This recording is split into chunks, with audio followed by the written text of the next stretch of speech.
This is Stephen Wikowski from Christian Music Network, and we're here with Mike Roe. So, Mike, how are you doing? I'm doing all right. Great, awesome. So, tell me about yourself. What do you want to know? Well, yeah. Well, I mean, a lot of people don't really know about the 77s or what you do, or Yeah.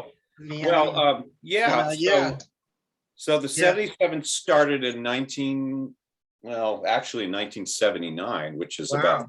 42 years ago. We were called the Scratch Band, and we were just put together by a local church. Okay. To sort of, the church was doing these sort of outreach concerts every weekend where they would feature some Christian artists, some CCM artists of the day.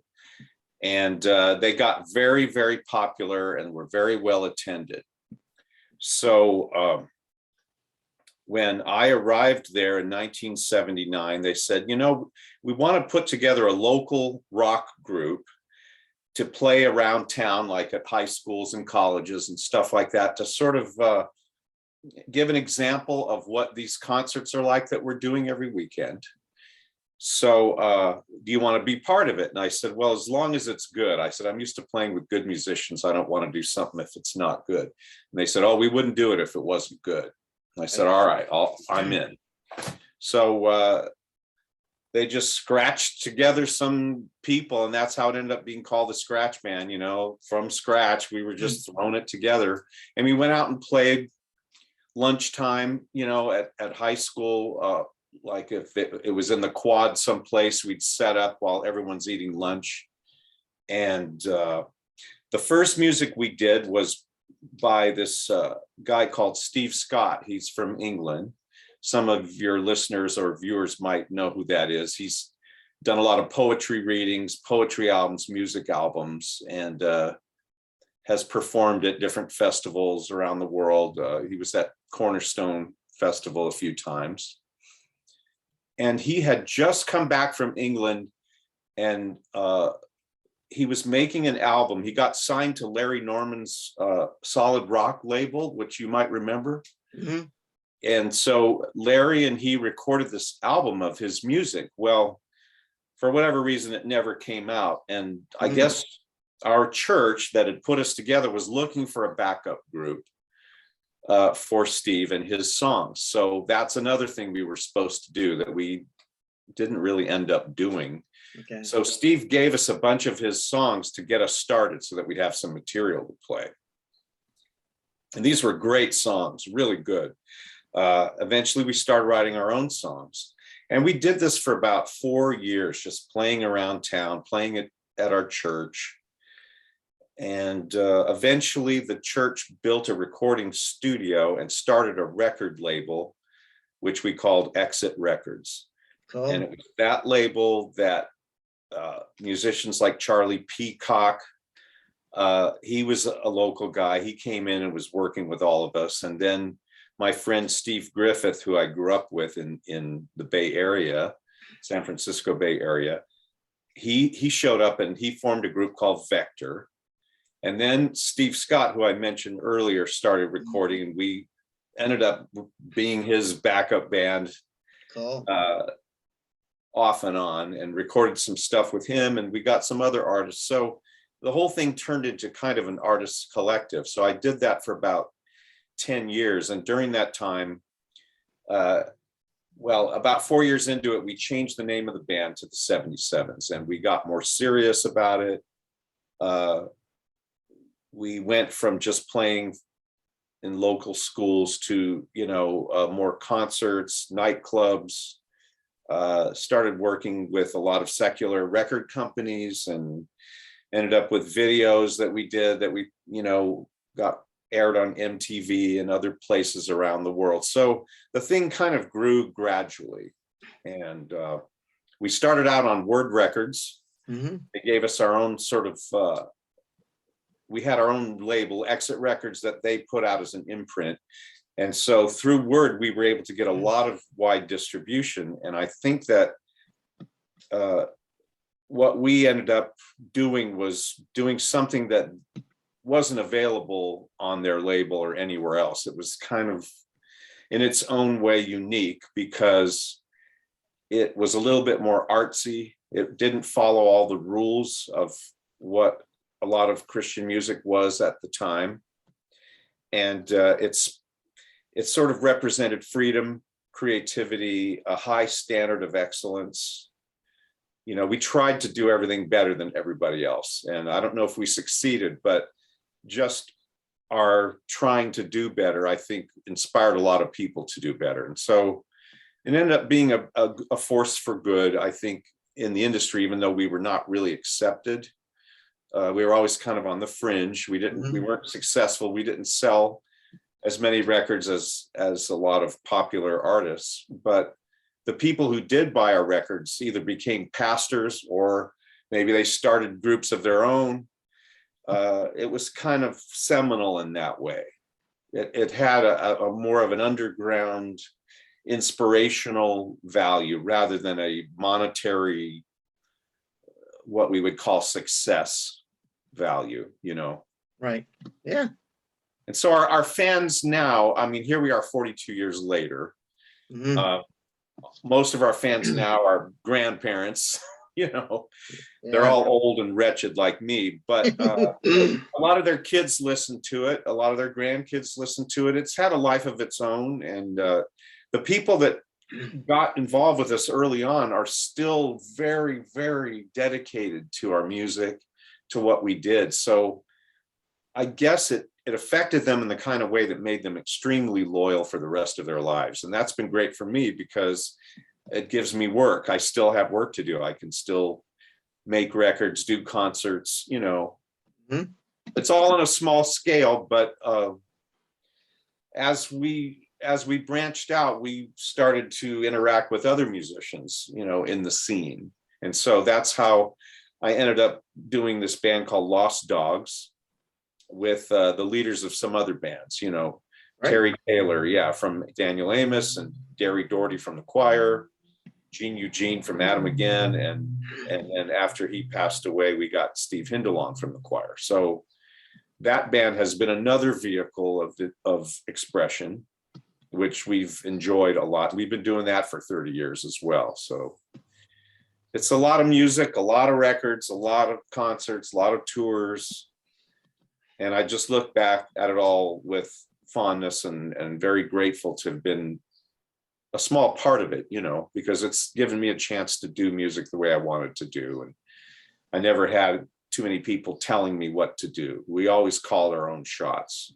And I like that. I like that we didn't have to really follow a trend or do anything that was against who we were as people and the music we liked. We ended up just doing the music we liked and found people that liked it along with us. So that's pretty much it.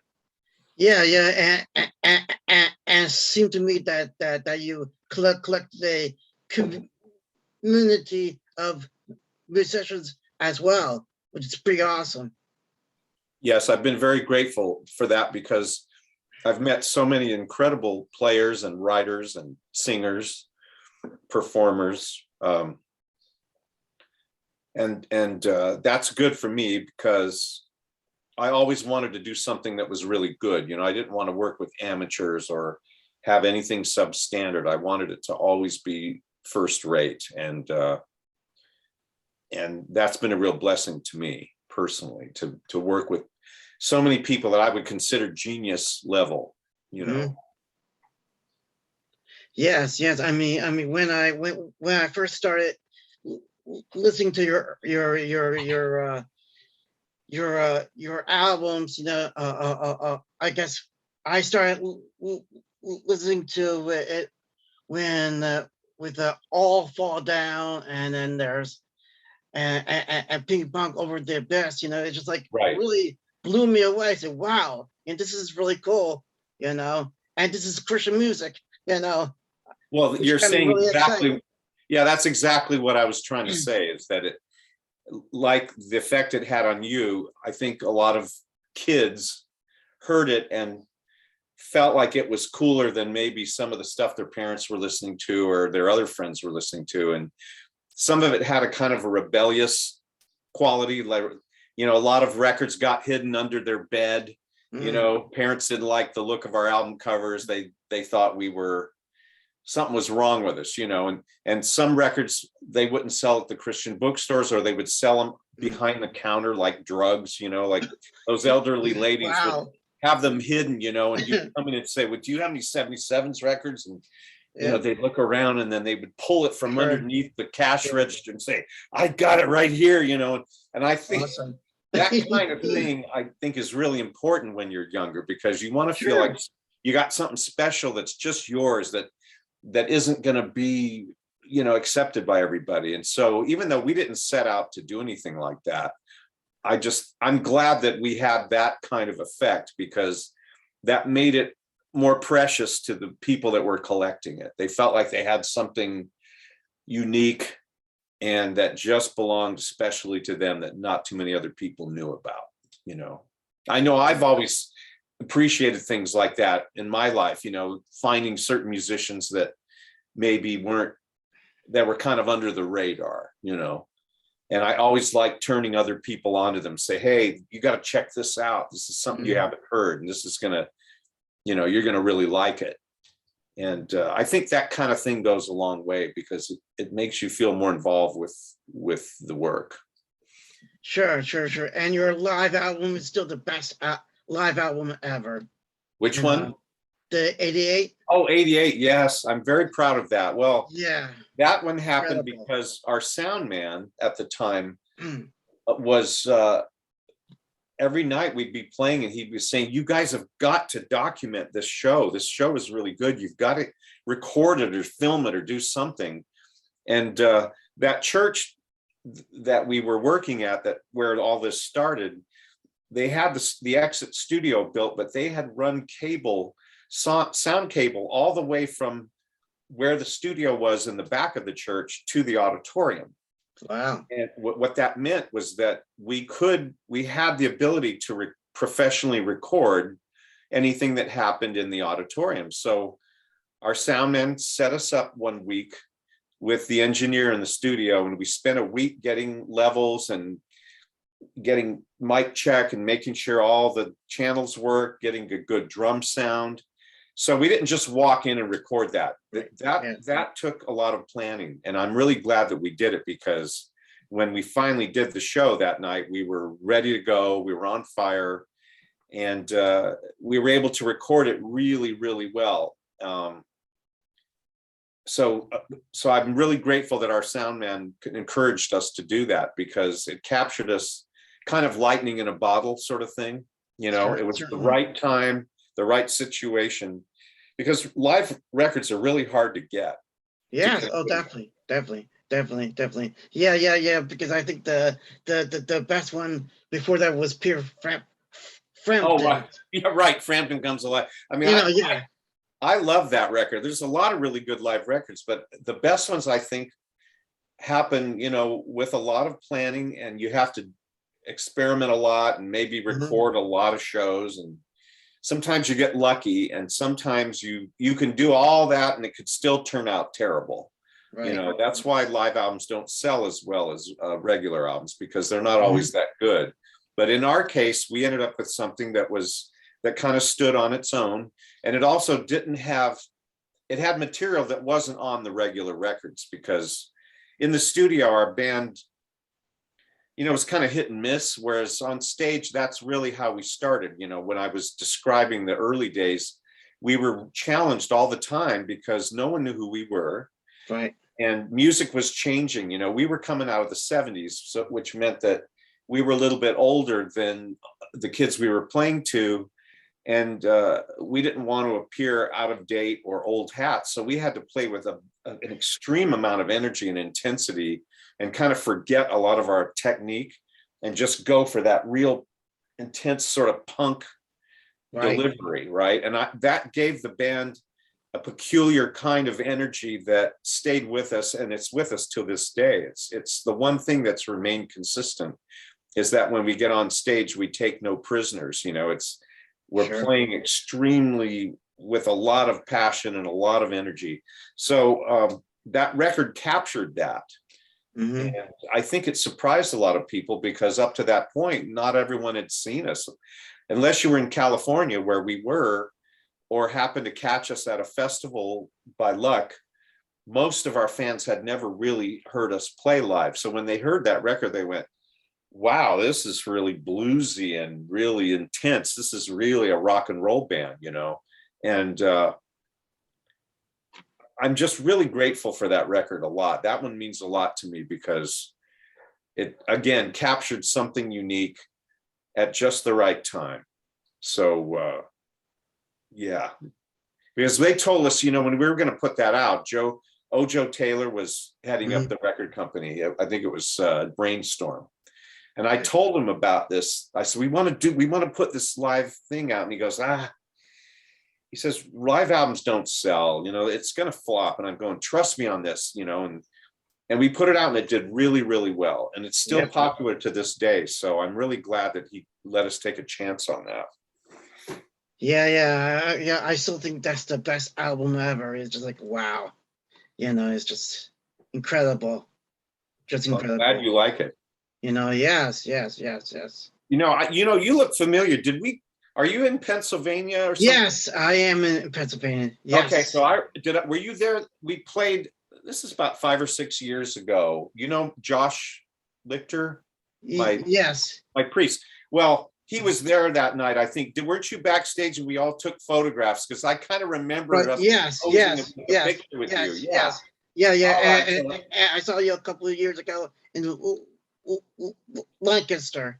You know, right, Lancaster. That's right.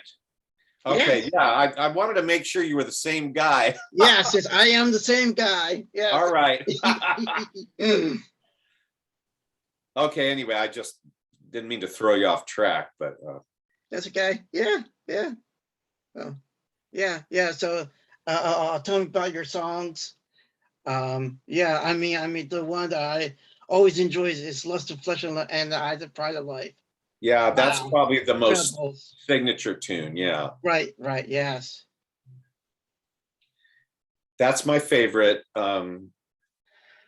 It's funny the way I was on tour with Charlie Peacock, and there was this. We were in Boston someplace, and we went into a nightclub after the show, and I heard this band that played a song that was similar to it, and I went, I love how that song goes, but I couldn't. You know, we had to leave, and I just tried to remember how it went, some ideas that were in it. And so a couple of years later, I got really mad one day. I was just so frustrated with myself. And I sat down and I got a tablet out and I wrote all my thoughts. You know, I just feel like I have to feel something good all the time. And I wrote it all down on this tablet. And I brought the tablet into the studio and the band was there. And I said, hey, you know, I remember this song I heard by this band one time. It kind of has this feeling to it. So follow me. I'm going to sing these words off the tablet. And let's see if we can come up with something that's kind of like it, you know? Sure. And that whole thing ended up how the song was. I mean, that's why the lyrics kind of don't really follow an exact meter. You know how a lot of songs have an exact melody with a rhythm. This is more almost not quite rap, but it's got this sort of open-ended, free-flowing delivery. And that's because I was literally reading what I'd written on the tablet as I was singing it. So the song had a very organic thing that happened, even though I was kind of plagiarizing someone else's song, which is ironic because as karma would have it, many people have plagiarized the Lust too. You know, it's like, there was this band called 311. I don't know if you've ever heard of them. Right. Yes. And they had this song called I'll Be There a While. Yeah. And they ended up taking like a big chunk of the lyric from the Lust and putting it in that song. And I didn't know about it until somebody found it, you know, and their fans on, you know, they said, oh, they do that all the time. They just steal from everywhere. And I'm going, well, I've always said that talent borrows and genius steals. That's Definitely. Yeah. It's kind of how the folk tradition is. So, you know, so anyway, that song has meant a lot to a lot of people. I'm really, again, grateful that we came up with that one because it's sort of been durable. It's sort of stood the test of time. And it does say something that I think a lot of Christians feel. You know, a lot of Christians live in that sense of guilt, that sense of constant remorse for their sins. And we're not supposed to be that like that. You know, we're supposed to have a continual sort of vertical relationship with God that's dynamic, that's a daily cleansing of that. You know, we don't have, those sins are paid for. We don't have to carry those around and build that guilt up. You know, just the main thing is to stay vertical, to keep checking in. You know, if you have sins, repent of them the best you can, and don't sit there and get down on yourself to the point where because self-hatred will lead to a lot of bad things that I think it leads to more sin, is what I'm trying to say. So the song kind of wallows in it, but I think many people were able to relate to that place, obviously, because you know, I still relate to it. I hear that lyric and I go, well, that's me on any given day, you know. And it reminds me to think about the things I just said, which is, well, you don't have to stay there, you know. It's a place that we find ourselves in, but that's the place that leads you to repentance, to that dialogue with God, you know, to get to, because that's all been dealt with, but we like to kind of carry it around, own it. You know? That's not really the right way to go, I don't think. No. I mean, you know, I mean, we should give our, you know, burdens to God, you know, and let Jesus carry them, since He's a burden barrier, you know. That's right. Well, I've got a little friend here named Freddie. Oh, Freddie! Say wow, hi. cute. Now, Freddie's a girl. Okay. But she's a sweetheart, and she's keeping me company here while I'm doing the thing. All right, that's enough. Okay. Wonderful. Anyway, hugs and kisses. Yeah. So, what other are your favorite songs? I like.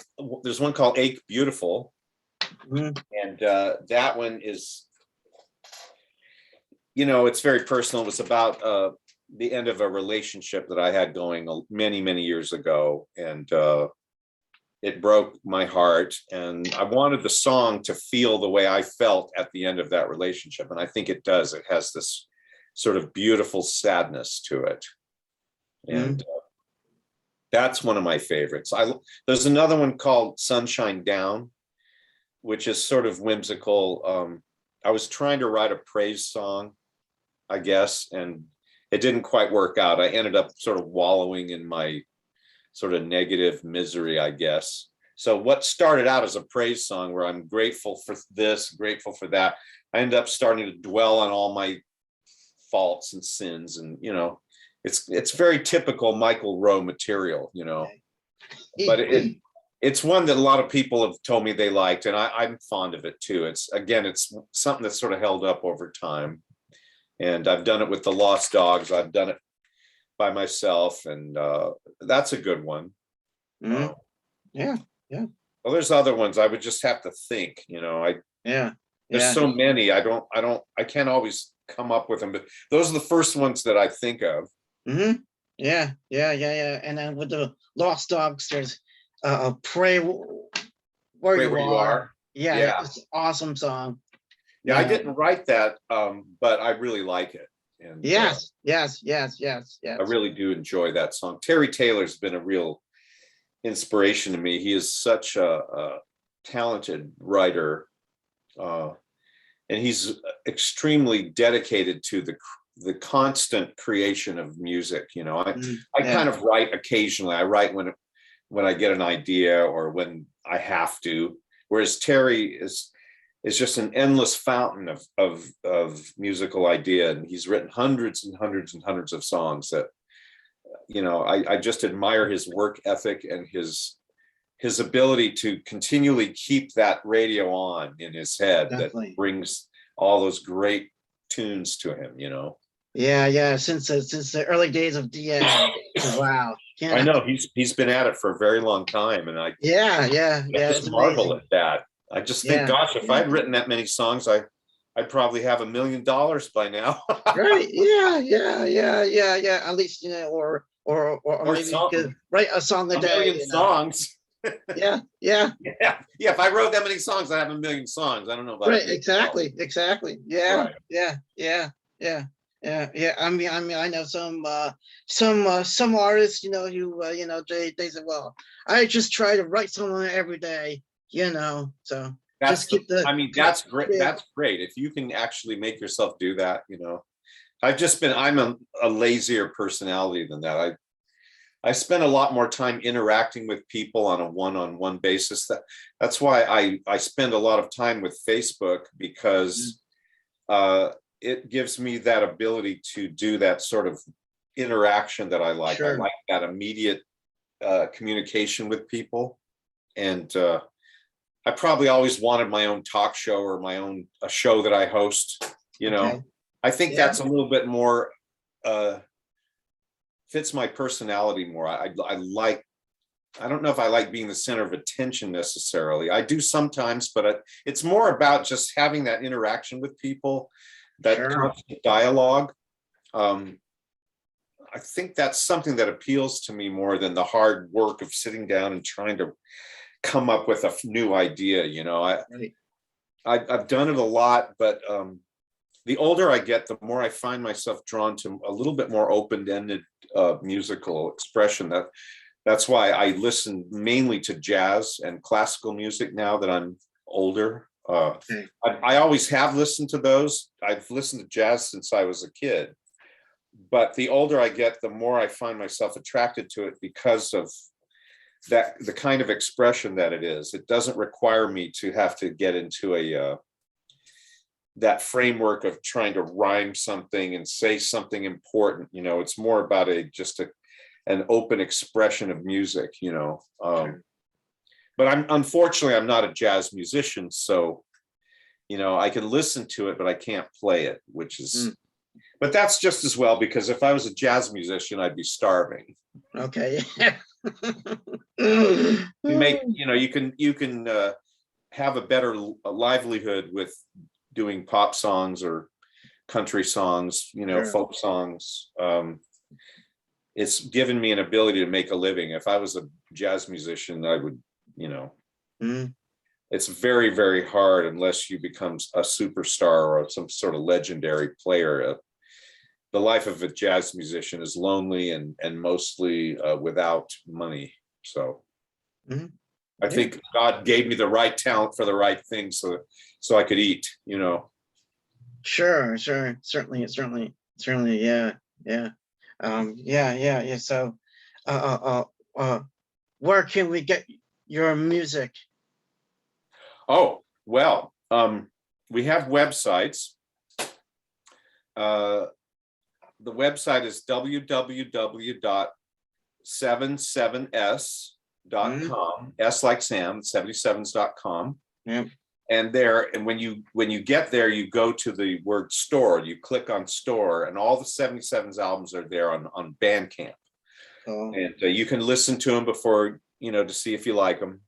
And then for my personal music, it is www.michaelroe. That's MICHAELROE.com. Okay. And that has again, you go to the store button, click on that, and that has all of my solo albums. And then if you're into the Lost Dogs, it's www.thelostdogs.com. Oh. And it's the same deal. You click on the store button and the Bandcamp site opens up and you see all of those records. And then the last one is Kerosine Halo, which is a duo that I have with Gary. Okay. And that is www.kerosinehalo.net. Okay. And so you go there. That one, I think, just opens up the store right away. I think it to the Bandcamp site. We don't have a website per se. Okay. We just have our Bandcamp site, and our albums are on there. So that's 4 different places that you can get it. And of course, we're available on Amazon and iTunes and all of those kinds of places as well. If you're listening on Spotify and you pull up our music, they will direct you to some place to go to buy it. Sure. So we're on all the common places, but we prefer to have people buy our music on the websites I gave you, because we get more of the money that way. It goes directly to the artist rather than having to split it with one of those companies. Sure. So, Certainly. it's a little bit better revenue to buy it directly from us. Okay, great, awesome. That's great to hear. So, so how can we contact you? Well, I'm available if you're my friend on Facebook. You can write me there. Okay. Otherwise, there are contact information on the websites, in the Bandcamp stores, actually, and I occasionally will get messages that way. But I'm not hard to find on Facebook. I've got 2 different Facebook accounts, and they have my name, Michael Roe, and that's pretty much it. I don't want to give out my email address, because then people will send me a bunch of emails. But okay, that's okay. Yeah, it's all right. Yeah, definitely. So, what are your concerts like? What are your concerts like? What are my concerts like? Yes. For those see? who haven't been to a 77s or a Mike Roe concert, what are they like? Hopefully, if you go to a 77s concert, no matter where it is, you're going to hear it's going to be very loud and very energetic. Okay. The Lost Dogs is not quite as loud, but there's a lot of energy. Lost Dogs haven't played for a very long time. We're sort of out to pasture at this point, Okay. We spent a lot of time playing and doing concerts, and it's a little bit harder. We all live in different states now, so it's harder for us to get together and do that. I think as long as the Cornerstone Festival was going, it was easier for us to get out and play, because in order to afford to play that, we would have to do a tour around it to make money. But that festival ended about 9 years ago. So since that time, the band has become fairly inactive, Okay. And for various reasons, health reasons and so on, it's a little bit harder for us to get out now. 77s have not toured. The last tour we did, I think, was in 2017. So it's been about 5 years. And I haven't toured with Derry with Kerosine for a very long time. Most of the touring I've been doing as of late has been as the bass player for the choir. Okay. And so we would have gone out last year had it not been for the pandemic. Right. And we would have gone out this year had it not been for the pandemic. So we've had to take a couple of years off. I am hoping that next year, hopefully by spring, that one of our bands will be able to go out and tour. The choir's probably the most likely. Okay. And I'll be on bass on that. But I usually open up the concert doing some solo material, and then Derry and Steve join me for some Kerosine Halo material as well. And maybe we do a couple Lost Dogs tunes. So we kind of open for ourselves. And I really enjoy playing bass with the choir. That's the most fun I've had touring in a long time, because I love playing the bass and I love their music. I love playing it. And it's fun to be able to stand in for Tim Chandler, who passed away. He hadn't been able to perform for many years prior to that. So being able to play bass for them has been a real blessing and a joy for me. So I hope I get to do that more. Yeah, certainly. So what's ahead for you? We have just completed an album called Hymn Show. I don't know if you've been aware of it, but Bruce Spencer from 77s and myself have been doing a live webcast every weekend, every Saturday night at 5 p.m. Pacific time, called Coronosphere. Okay. And that has given us a chance to keep performing live in front of our fans without having to go on tour. We did it as a response to the pandemic, and it's sort of taken on its own life now. It's become a new means of expression. it's built its own fan base. And we've featured a lot of our friends on the show. A lot of the people I've been mentioning to you. Mm-hmm. We do interviews. I've done some on-site interviews and other things like that. And we're going to do more of that kind of thing in the future. So at some point about a year ago, Bruce suggested, because we were starting to do hymns, I would always have a little hymn feature in the show. Sure. And Bruce suggested that we do an album of those hymns. Cool. So Bruce and I got rolling on that, and it wasn't long before we brought in Mark Harmon. So essentially, it's a 77s album. It isn't the first time we've done a hymn album. We did a record called Holy Ghost Building back in 2008, which you might be familiar with. Mm-hmm. And I did a record called We All Gonna Face the Rising Sun, which was another collection of my dog is chewing my microphone cable. Oh no. You know how they are. They find something that's got Velcro on it. Oh no. Okay. Anyway, we did that. We've already done things like this, but this one is based around the webcast. Mm-hmm. And we just finished it, and I'm very proud of it. We worked a long time to get it the way we want. So I think this is going to be another unique project in our catalog that our fans are going to like an awful lot. And it features, Black gospel, Southern white gospel, bluegrass, folk type gospel things. It's kind of a mixture of all the different strains of American gospel music. But there are some classic 77s tracks on it.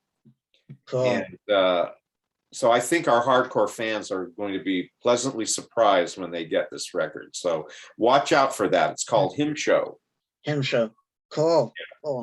Cool. So do you have any advice for other musicians? Just practice, get really good on your instrument.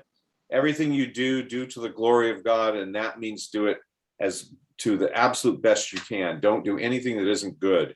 Work hard at what you're doing, and don't get too hung up about being popular. Spend your time focusing on doing great work, whether it's writing a song, singing, performing, or doing something on the internet. Whatever it is, always try to go for high quality, because that will last a lot longer, and your family and friends are always going to like what you do, but you want to go beyond that. You want to get to a level that is not just competitive, but that stands out from the crowd. Something that has content that says something, and that is great. Do great work. That's what I would encourage you to do. No matter, even if 10 people hear it, that you did your absolute best. Great advice. Yep. Definitely. It was my pleasure in having you on the podcast. Oh, it was great. Well, thank you very much for asking me. I appreciate it. Kind of running out of light here, but I guess that's okay. We're winding this up. Yes. So hopefully you'll give me a little link to where I can watch this thing when it happens. Certainly, yeah. We're on YouTube, Facebook, all over. So yeah, certainly. Great. Yeah, I'll post it to our fans, and I'll put it on our 77s group and other places on on Facebook and wherever else I can. And that way people can watch it and enjoy it. Cool. Any last words? Last words. God bless one and all, and just keep on keeping on. Okay. Thank you, Mike. All right, you bet. God bless you. Thank you. Same to you. Okay. Bye. Okay, bye.